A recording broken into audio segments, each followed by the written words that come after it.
영조는 왕이 된 뒤에도 한 이름 앞에서만 두려워했습니다. 칼이 아니라 상소, 여론, 기록이 무서운 시대였습니다. 조선에서 왕은 절대 권력자였습니다. 하지만 영조는 달랐습니다. 그는 특정 이름이 나오면 표현을 바꿨고 문서를 고쳤고 결정을 미뤘습니다. 왜 그랬을까요? 임금이 왜 신하를 두려워했을까요? 그리고 그 공포가 왜 평생 갔을까요? 영조는 52년을 왕으로 살았습니다. 조선 역사상 가장 긴 재위 기간입니다. 그 52년 동안 그가 가장 신경 쓴 건 반란이나 암살이 아니었습니다. 명분, 정통성, 기록이었답니다. 조선은 무력이 아니라 말로 움직이는 나라였습니다. 상소 한 장이 정책을 바꾸고 기록 한 줄이 후대 평가를 결정했습니다. 왕도 예외가 아니었습니다. 그럼 질문 하나 드리겠습니다. 사람을 죽이는 건 칼일까요? 아니면 기록 한 줄일까요? 조선에서는 기록이 더 무서웠습니다. 칼은 한 사람을 죽이지만 기록은 100년 뒤까지 평가를 죽입니다. 영조는 그걸 알고 있었습니다. 오늘은 영조가 두려워한 한 이름, 송시열에 대해 이야기해 보려고 합니다. 무슨 일이 있었는지, 왜 그렇게 됐는지, 누가 이익을 받는지까지 보겠습니다. 참고한 자료는 조선왕조실록, 승정원일기, 그리고 관련 연구서입니다. 기록이 없는 부분은 가능한 범위에서 흥미있게 재구성했고 그 부분은 구분해서 말씀드리겠습니다. 지금부터 시작합니다. 새벽 경복궁. 승지 한 명이 촛불 아래 앉아 있습니다. 손에는 붓을 들고 상소 한 장 앞에 두고 그 상소를 옮겨 적고 있습니다.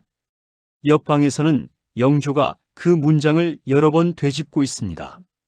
한 줄을 읽고 다시 읽고 또 읽습니다.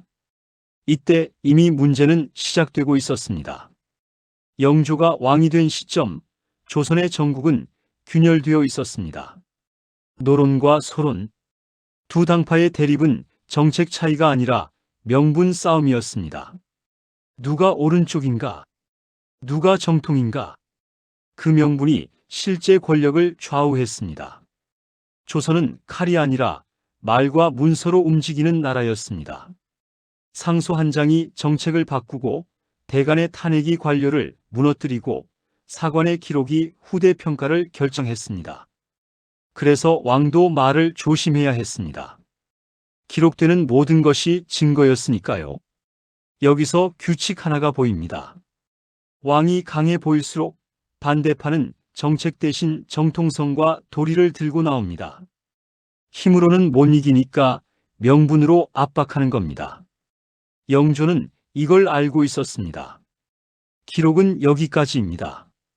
다만 영조가 유독 특정 논쟁에서 문서와 절차를 과잉으로 챙기는 패턴을 보면 그는 칼보다 논리를 경계했을 가능성이 큽니다. 왕의 권력이 무력이 아니라 말에 달려 있다는 걸 체감했던 거죠. 영조 즉위 초기 1724년입니다.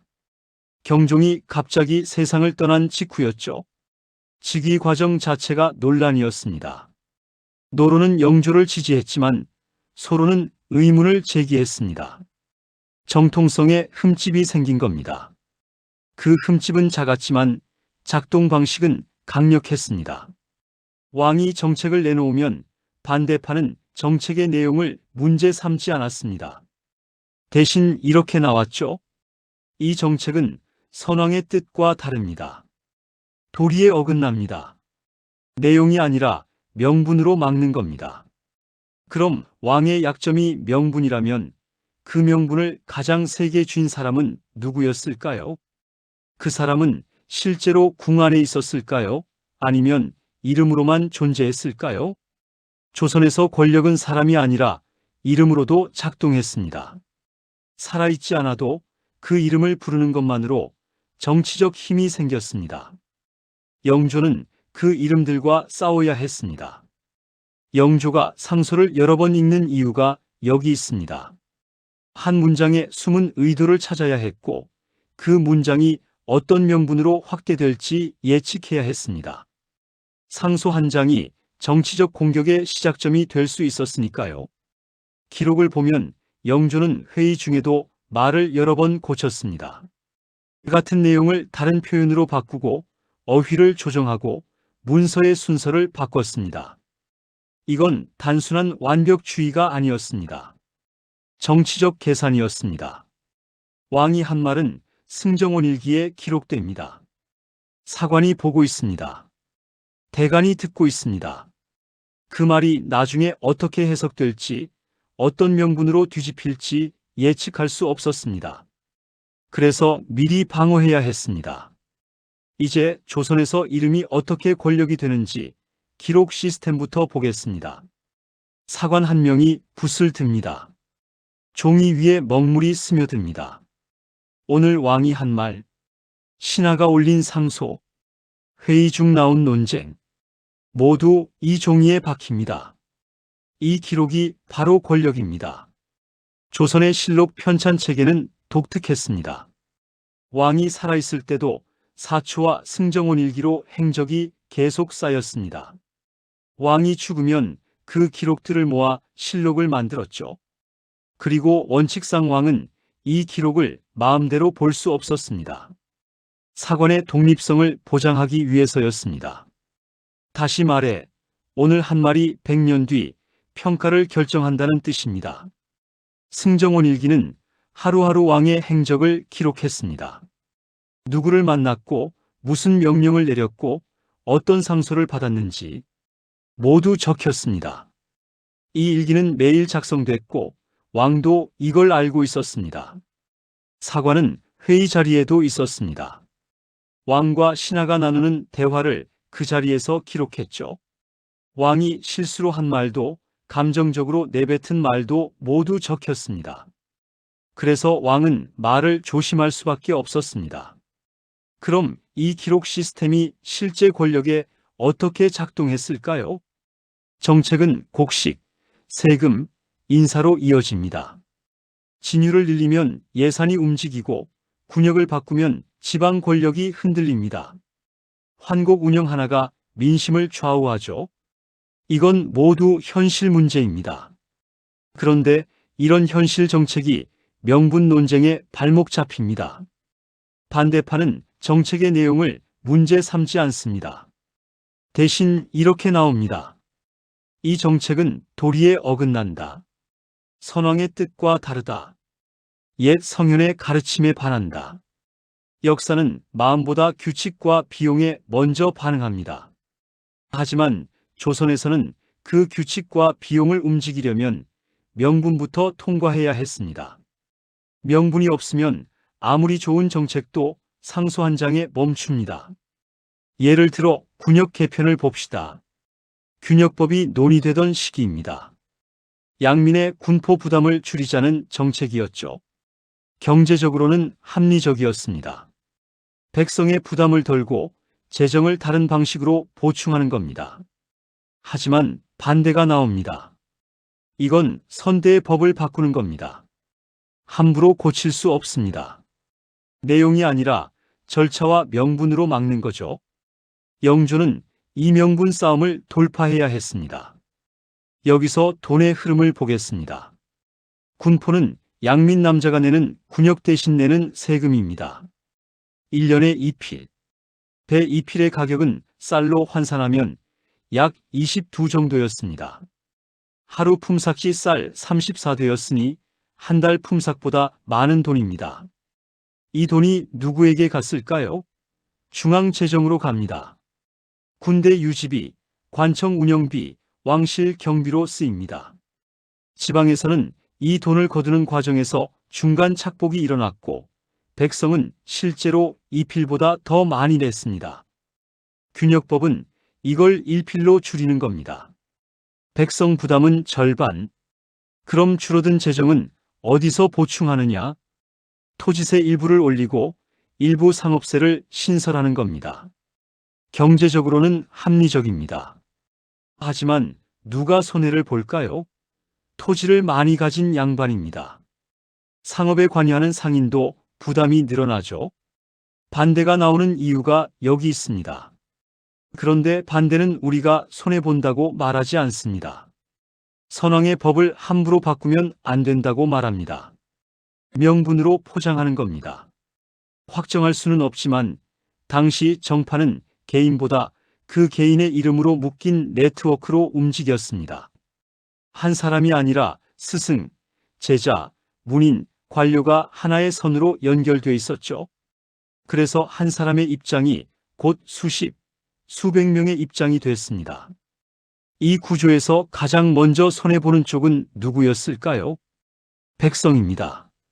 정책이 막히면 현장이 먼저 무너집니다. 군포 부담은 그대로고 착복은 계속되고 백성은 계속 내야 합니다. 명분 싸움이 길어질수록 피해는 누적됩니다. 그럼 기록을 이길 수 없는 왕이라면 왕은 무엇을 관리해야 했을까요? 왕은 명분을 관리해야 했습니다. 정책의 내용만큼이나 그 정책을 설명하는 언어를 관리해야 했죠. 상소에 어떻게 답하고 회의에서 어떤 표현을 쓰고 명령문을 어떻게 작성하느냐? 그게 정치였습니다. 그 심판의 기준점으로 반복 호출되는 이름이 있습니다. 송시열. 이제 이 이름을 이해관계 구조로 놓고 보겠습니다. 노론 원로들이 모인 사랑채. 벽에는 현판이 걸려 있습니다. 위패 앞에 향이 피어오릅니다. 이 공간에서 오가는 말 한마디 한마디가 조정의 인사를 좌우하고 정책의 방향을 결정합니다. 여기서 가장 자주 호출되는 이름이 있습니다. 송시열. 송시열은 영조와 생애가 완전히 겹치지 않습니다. 영조가 즉위했을 때 송시열은 이미 세상을 떠난 지 오래였습니다. 하지만 사후에도 그의 이름은 노론 명분의 상징으로 작동했습니다. 송시열은 1689년 숙종 15년에 사사됐습니다. 그로부터 35년 뒤인 1724년에 영조가 즉위했죠. 송시열은 죽었지만 그의 제자들은 살아있었고 그 제자들의 제자들이 조정을 채우고 있었습니다. 영조 시기 정치 언어를 보면 도학, 명분, 정통이라는 프레임이 강하게 반복됩니다. 정책을 논할 때도 인사를 결정할 때도 이 프레임이 먼저 나옵니다. 그리고 그 프레임의 중심에 송시열이 있었습니다. 이제 세 주체의 이해관계를 역할과 리스크로 정리하겠습니다. 첫 번째, 영조. 그의 목표는 왕권 안정과 당쟁 완화였습니다. 노론과 소론을 조정해 균형을 잡고 전국을 안정시키는 것. 하지만 리스크가 있었습니다. 정통성 공격. 즉위 과정에서 이미 논란이 있었던 영조는 명분 싸움에서 약점을 드러낼 수밖에 없었습니다. 영조의 수입원은 왕권 그 자체입니다. 왕권이 안정되면 정책을 밀어붙일 수 있고 인사를 장악할 수 있고 재정을 운영할 수 있습니다. 반대로 왕권이 흔들리면 모든 게 멈춥니다. 두 번째, 노론 네트워크. 이들의 이익은 인사권과 정책 주도권이었습니다. 누가 대신이 되고 어떤 정책이 통과되는가. 그게 곧 권력이고 자원이었죠. 리스크는 왕의 독주였습니다. 왕이 탕평을 내세워 노론의 영향력을 줄이면 그들의 지위가 흔들렸습니다. 노론의 수입원은 관직입니다. 관직을 통해 녹봉을 받고 지방 수령이 되면 세금 운영에 관여하고 중앙 대신이 되면 정책 결정에 참여합니다. 관직이 없으면 영향력도 사라집니다. 세 번째, 송시열이라는 상징. 이건 사람이 아니라 도구였습니다. 정통 판정 도구. 누구를 살리고 누구를 배제할지 라벨을 붙이는 권력. 송시열의 가르침에 따르면이라는 한 줄이 곧 정당성이 됐습니다. 반대로 송시열을 거역하면이라는 프레임은 곧 배제의 근거였습니다. 송시열의 수입원은 없습니다. 그는 이미 죽었으니까요. 하지만 그의 이름을 사용하는 사람들의 수입원은 명확합니다. 송시열의 이름으로 정당성을 얻고 그 정당성으로 관직을 얻고 정책을 밀어붙이고 반대파를 제거합니다. 기록에 없는 속마음은 단정하지 않겠습니다. 다만 송시열을 어떻게 말하느냐가 곧 노론을 어떻게 다루느냐였을 가능성이 큽니다. 영조가 송시열을 높이면 노론이 안정되고 거리를 두면 노론이 반발했습니다. 실제 사례를 보겠습니다.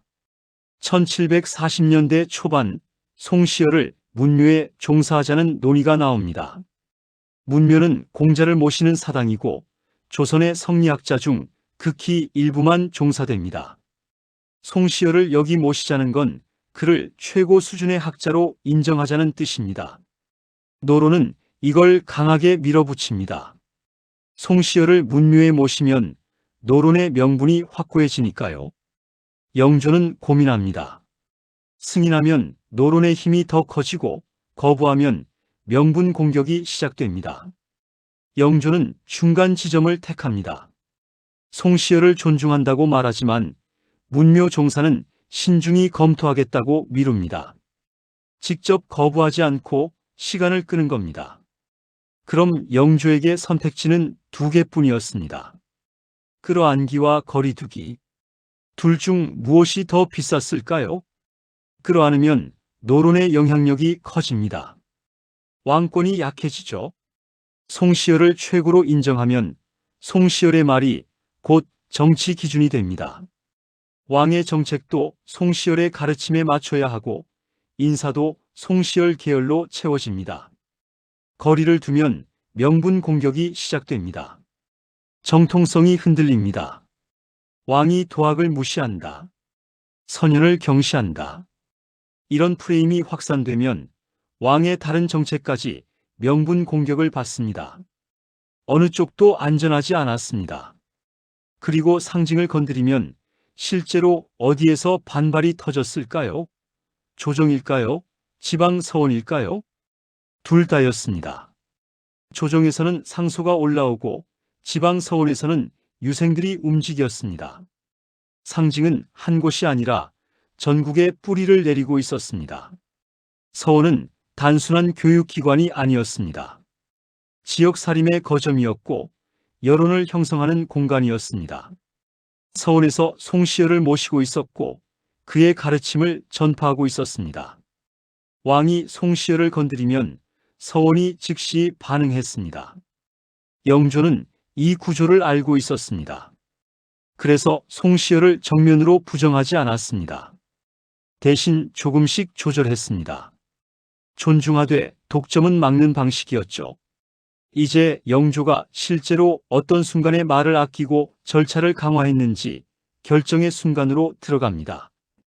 회의 자리. 영조가 문서를 받아듭니다. 한 줄을 읽고 멈춥니다. 승지를 부릅니다. 이 표현을 바꾸시오. 단어 하나가 바뀝니다. 문서 한 단어가 정치적 폭탄이 될 수 있었습니다.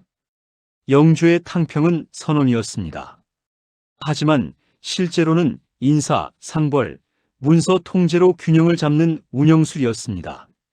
누구를 어디에 앉히고 누구에게 어떤 상을 주고 어떤 문구로 명령을 내리는가. 그 하나하나가 정파간 힘의 분배였습니다. 승정원 일기를 보면 영조가 문서 표현을 자주 고친 기록이 나옵니다. 같은 내용을 다른 어휘로 바꾸고 순서를 조정하고 특정 단어를 삭제합니다. 이건 단순한 문체 수정이 아니었습니다. 예를 들어 송시열의 학문이라는 표현과 선현의 학문 중 어느 걸 쓸까요? 둘 다 같은 뜻처럼 보이지만 정치적 의미는 다릅니다. 송시열이라고 명시하면 노론의 입장을 확고히 지지하는 것이고 선현이라고 포괄적으로 쓰면 다른 학파도 포함하는 겁니다. 영조는 후자를 택했습니다. 송시열을 부정하지 않으면서도 그 이름에 독점권을 주지 않는 방식이었죠. 특정 사건이나 논쟁에서 기록이 갑자기 간략해지는 패턴이 보입니다. 구체적인 발언 대신 원칙으로 정리된 문장들. 이건 우연이 아닙니다. 기록이 짧아진다는 건 그 자리에서 말을 아꼈다는 뜻입니다. 1742년 송시열 문묘 종사 논의가 다시 불거집니다. 노론 대신들이 상소를 올리고 영조에게 결정을 요구합니다.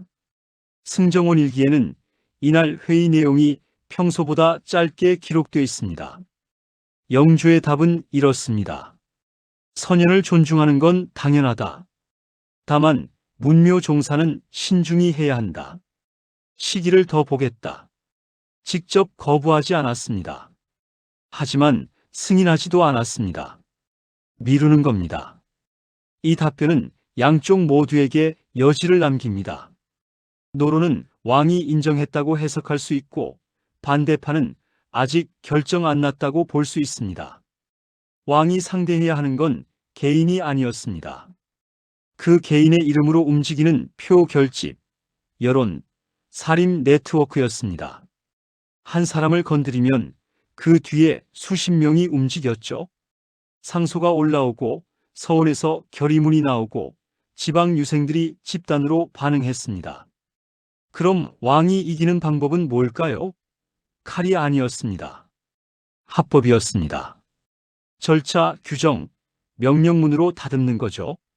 정당한 이유를 만들고 문서로 근거를 남기고 반박할 틈을 주지 않는 겁니다. 영조는 인사에서도 같은 방식을 씁니다. 노론 인사를 중용하되 소론도 일정 비율 배치합니다. 균형을 맞추는 거죠. 하지만 이 균형은 자연스럽게 이루어진 게 아니었습니다. 매번 계산된 배치였습니다. 예를 들어 대신 인사를 볼 때 영조는 노론 2명, 소론 1명을 앉힙니다. 노론이 다수지만 소론도 목소리를 낼 수 있는 구조입니다. 노론은 불만이지만 다수를 차지했으니 완전히 반발하지 못합니다. 소론은 불만이지만 자리를 얻었으니 협조합니다. 다만 여기부터는 기록이 구체적이지 않습니다. 그래서 영조의 반복 행동을 근거로 추정할 수밖에 없습니다. 표현 수위를 조절하고 포상과 징계의 균형을 맞추고 특정 상징을 직접 건드리지 않으면서도 영향력을 제어하는 패턴. 이건 상징 관리였을 가능성이 큽니다. 송시열을 예로 들면 영조는 그를 부정하지도 맹신하지도 않았습니다. 존중한다고 말하면서도 그 이름으로 모든 걸 결정하게 두지는 않았습니다. 칭송하되 독점은 막았죠. 1744년 영조는 송시열의 문집을 간행하라고 명령합니다. 노론이 요구하던 일이었죠. 하지만 동시에 다른 학자들의 문집도 간행을 지방관하 장부 한 권이 펼쳐져 있습니다. 쌀값이 적혀 있습니다. 작년보다 올랐습니다. 진율소 앞에는 줄이 길게 늘어서 있습니다. 한양에서 온 보고서 한 장. 지방 수령이 읽고 있습니다. 조정의 결정이 아직 안 났다는 내용입니다. 조선 행정의 핵심은 공물, 군역, 환곡, 진율이었습니다. 백성의 생활과 직결된 정책들이죠. 쌀을 얼마에 사고 팔 것인가? 군역을 누가 어떻게 질 것인가? 환곡을 어떻게 운영할 것인가? 흉년의 진율을 어떻게 할 것인가? 이게 실제 행정이었습니다. 그런데 조정에서 논쟁이 길어지면 현장이 멈춥니다. 정책이 결정 안 되면 지방 수령은 움직일 수 없습니다. 예산이 확정 안 되면 진율미를 풀 수 없고 인사가 지연되면 새 수령이 부임하지 못합니다. 영조의 국정 운영은 정치 안정과 정책 실행 사이의 줄타기였습니다.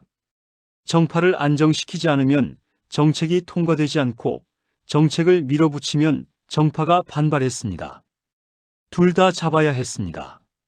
명분 싸움이 격화되면 인사가 흔들립니다. 인사가 흔들리면 지방 집행이 멈춥니다. 새 수령이 부임하지 못하면 현장의 문제는 방치됩니다. 쌀값이 오르는데 대책이 안 나오고 진율이 필요한데 예산이 안 내려오고 환곡 운영이 엉망인데 감독이 안 됩니다. 1740년대 초반 영조 재위 20년 전후입니다. 이 시기 승정원 일기를 보면 지방에서 올라온 보고서가 반복됩니다. 흉년, 물가 상승, 백성 유랑, 대책이 필요한 상황이었죠. 하지만 조정에서는 인사 문제로 논쟁이 계속됩니다. 누구를 대신으로 앉힐 것인가? 어느 정파에서 수령을 뽑을 것인가? 명분 싸움이 정책 논의를 가립니다. 구체적 사례를 보겠습니다.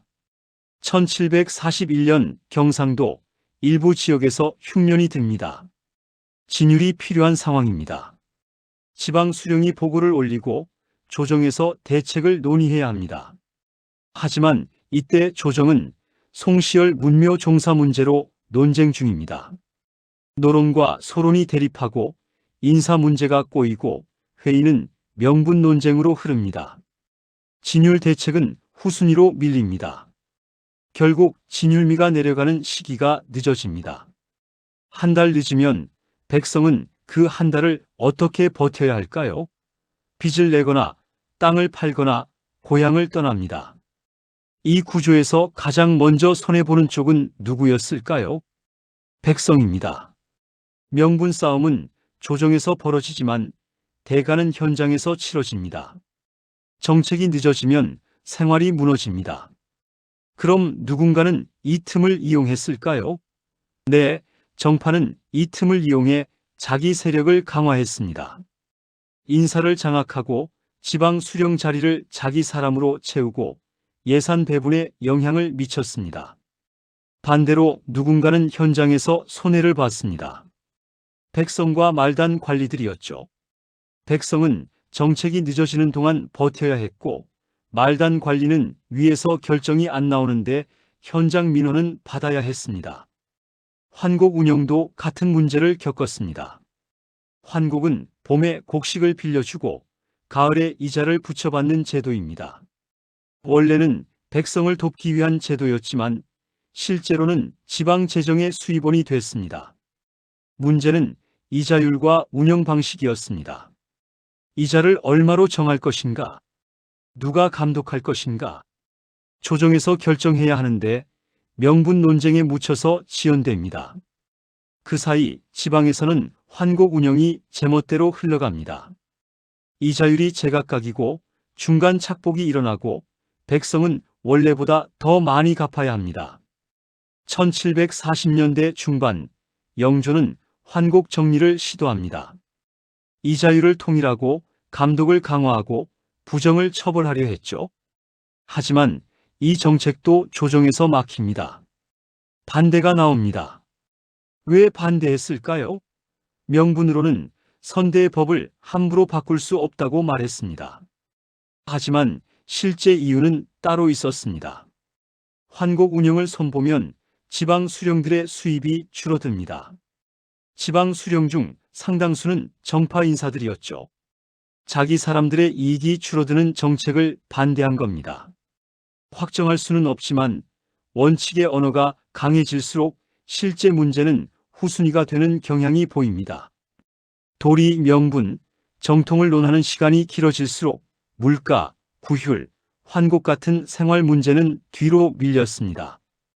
군역 문제도 마찬가지였습니다. 균역법 논의가 계속됐지만 실제 시행은 지연됐습니다. 백성의 군포 부담은 그대로였고 그 부담은 해마다 누적됐습니다. 군포 2필, 1년에 쌀 22 정도의 가치입니다. 하루 품삯이 쌀 34대였으니 51에서 71치 품삯입니다. 2달 넘게 일해야 낼 수 있는 돈이죠. 그런데 실제로는 2필보다 더 냈습니다. 중간에서 착복이 일어나고 지방 아전들이 덧붙이고 백성은 3필, 4필을 내기도 했습니다. 이게 버거우면 군포를 못 내고 군포를 못 내면 형벌을 받거나 도망갔습니다. 균역법이 통과되면 군포가 1필로 줄어듭니다. 백성 부담이 절반이 되는 겁니다. 하지만 조정에서는 이 법이 통과되지 않았습니다. 명분 논쟁에 막혀서였죠. 그럼 당시 사람들은 이 결과를 운으로 봤을까요? 책임으로 봤을까요? 기록을 보면 둘 다입니다. 어떤 사람은 운이라고 봤습니다. 올해는 흉년이라 어쩔 수 없다. 수령이 나쁜 사람이라 운이 없다. 이렇게 받아들였죠. 하지만 어떤 사람은 책임이라고 봤습니다. 상소를 올리고 민원을 제기하고 향촌 단위로 집단 행동을 했습니다. 이건 제도의 문제다. 조정이 책임져야 한다. 이런 목소리도 있었습니다. 영조도 이걸 알고 있었습니다. 그래서 명분 정치와 생활 정책 사이에서 균형을 잡으려 했죠. 하지만 쉽지 않았습니다. 정파를 무시하고 정책을 밀어붙이면 명분 공격을 받습니다. 왕권이 흔들립니다. 반대로 정파를 달래느라 정책을 미루면 현장이 무너집니다. 민심이 흔들립니다. 영조는 중간 지점을 택했습니다. 정파를 완전히 배제하지 않고 일정 부분 협조하면서 천천히 정책을 밀어붙이는 방식이었죠. 빠르지는 않지만 멈추지도 않는 속도였습니다. 균역법은 결국 1750년에 통과됩니다. 영조 재위 26년째였죠. 논의가 시작된 지 10년도 넘게 걸린 겁니다. 그 10년 동안 백성은 계속 이피를 냈습니다. 정책의 성공은 회의실이 아니라 시장과 골목에서 판정됩니다. 균역법이 통과된 뒤 백성의 부담이 실제로 줄었는지가 중요했습니다. 기록을 보면 일정 부분 효과가 있었습니다. 군포 부담이 줄고 유랑민이 줄었고 민심이 안정됐습니다. 하지만 완전하지는 않았습니다. 지방에서는 여전히 중간 착복이 일어났고 일부 수령은 다른 명목으로 세금을 더 거뒀습니다. 제도가 바뀌어도 현장 운영이 따라가지 못하면 효과는 반쪽입니다. 환곡 정리도 비슷했습니다. 영조는 여러 차례 환곡 개혁을 시도했지만 완전히 성공하지 못했습니다. 일부 지역에서는 개선됐지만 다른 지역에서는 여전히 문제가 남았습니다. 이제 결론을 회수합니다. 영조가 두려워한 한 사람은 정말 한 사람이었을까요? 다음 챕터에서 정리하겠습니다. 영조 말년, 조용한 밤입니다. 책상 위에 문서 더미가 쌓여 있습니다. 붓 한 자루, 인장 하나. 국왕의 일은 끝나도 기록은 남습니다. 오늘 한 말, 오늘 내린 명령, 오늘 받은 상소, 모두 종이에 박혀서 후대로 넘어갑니다. 영조는 52년을 왕으로 살았습니다. 조선 역사상 가장 긴 재위 기간이었죠. 그 52년 동안 그가 가장 신경 쓴 건 무엇이었을까요? 반란? 암살? 아닙니다. 명분이었습니다. 이제 결론을 정리하겠습니다. 첫 번째, 영조의 공포는 암살이 아니라 정통성과 명분으로 왕을 흔드는 방식이었습니다. 칼로 죽이는 게 아니라 말로 무너뜨리는 겁니다. 그 왕은 정통이 아니다. 도리를 어겼다. 선왕의 뜻을 거스른다. 이 한마디가 왕권을 흔들었습니다. 두 번째, 그 방식의 상징으로 가장 강하게 남은 이름이 송시열이었습니다. 송시열은 이미 죽었지만 그의 이름은 판정 도구로 작동했습니다. 누가 옳고 누가 그른지, 누가 정통이고 누가 이단인지, 송시열의 이름이 그 기준이 됐습니다. 세 번째, 그래서 영조는 송시열을 적으로만도 스승으로만도 두지 못했습니다. 완전히 부정하면 노론이 반발하고 완전히 받아들이면 왕권이 약해집니다. 영조는 상징을 관리하며 통치했습니다. 이제 사실과 재구성을 구분해서 정리하겠습니다. 사실입니다. 실록과 승정원 일기를 보면 명분 논쟁과 정파 프레임이 반복됩니다. 회의 중에 나오는 언어, 상소의 표현, 영조의 답변, 모두 명분의 언어로 채워져 있습니다. 구체적으로 보겠습니다. 영조실록을 펼치면 도학, 명분, 정통, 선왕의 뜻, 선현의 가르침 같은 표현이 수없이 나옵니다. 정책을 논할 때도 이 프레임이 먼저 등장합니다. 승정원 일기에도 같은 패턴이 보입니다. 노론 신하가 상소를 올리면 송시열의 이름이 나오고 소론 신하가 반박하면 다른 학자의 이름이 나옵니다. 정책의 내용보다 누구의 가르침에 맞느냐가 먼저 논의됩니다. 영조의 답변도 비슷합니다. 선현을 존중한다. 도리를 지켜야 한다. 명분을 세워야 한다. 이런 표현을 반복합니다. 하지만 동시에 특정 이름을 독점하지 않으려는 패턴도 보입니다. 공백입니다. 영조 개인의 감정은 확정할 수 없습니다. 그가 송시열을 정말 어떻게 생각했는지, 명분 정치를 싫어했는지, 좋아했는지 기록만으로는 알 수 없습니다. 사초나 일기에 개인 감정이 직접 적힌 건 거의 없습니다. 다만 재구성은 가능합니다. 행동 패턴으로 볼 때 영조의 두려움은 개인이 아니라 구조를 향했을 가능성이 큽니다. 송시열 개인이 두려운 게 아니라 송시열이라는 이름으로 작동하는 명분 구조가 두려웠던 겁니다. 왜 그렇게 볼 수 있을까요?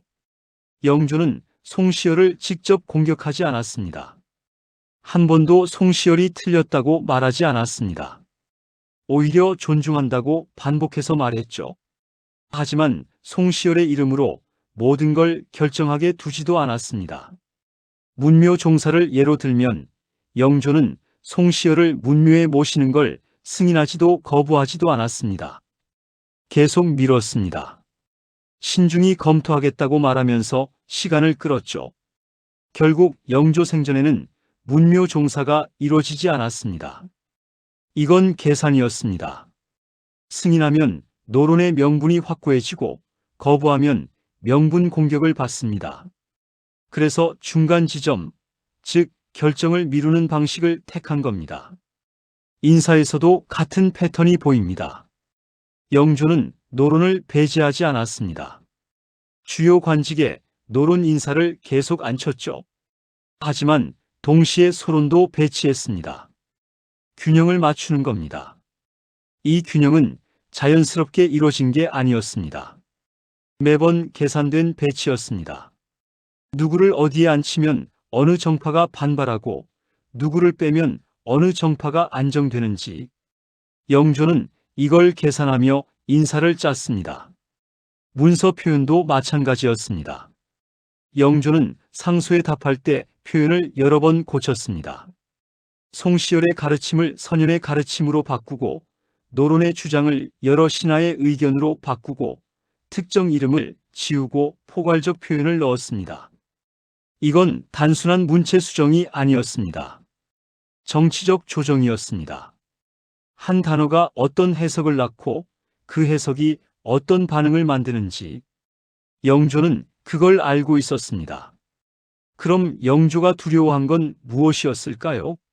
송시열이라는 사람이 아니었습니다. 송시열은 이미 죽었으니까요. 영조가 두려워한 건 송시열이라는 이름으로 작동하는 심판 구조였습니다. 누가 옳고 그른지, 누가 정통이고 이단인지, 어떤 정책이 도리에 맞고 어긋나는지 이 모든 판정이 송시열의 이름으로 이루어졌습니다. 영조는 이 구조를 정면으로 부술 수 없었습니다. 부수면 왕권이 무너지니까요. 그래서 영조는 관리했습니다. 상징을 인정하되 독점은 막고 명분을 존중하되 절대화는 막고 정파를 활용하되 종속되지는 않으려 했습니다. 오프닝에서 던진 질문을 회수하겠습니다. 임금이 두려워한 건 신하의 칼이 아니라 신하의 이름이 만든 규칙이었습니다. 조선은 무력이 아니라 명분으로 움직이는 나라였습니다. 상소 한 장, 기록 한 줄, 이름 하나가 정치를 결정했습니다. 왕도 예외가 아니었습니다.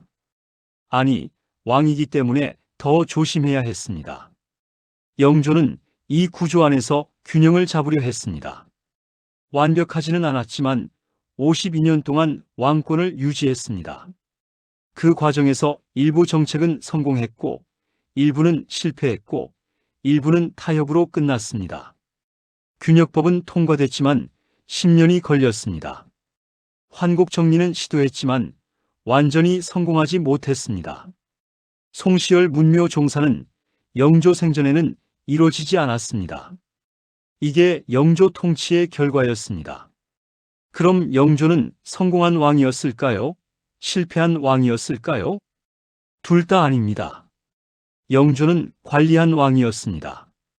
상황을 완전히 장악하지도 못했고 완전히 무너지지도 않았습니다. 계속 조정하고 균형을 맞추고 하나씩 밀어붙이며 52년을 버텼습니다. 이 명분의 칼은 결국 사도세자 사건에서 더 잔혹한 형태로 돌아옵니다. 아버지와 아들 사이의 비극이 명분과 정통성 논쟁으로 확대되고 그 논쟁은 다음 세대까지 이어집니다.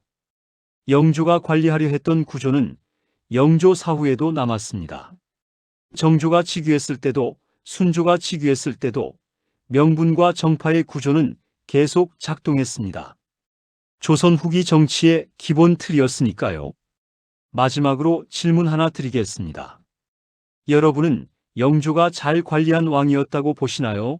아니면 상징에 묶인 왕이었다고 보시나요?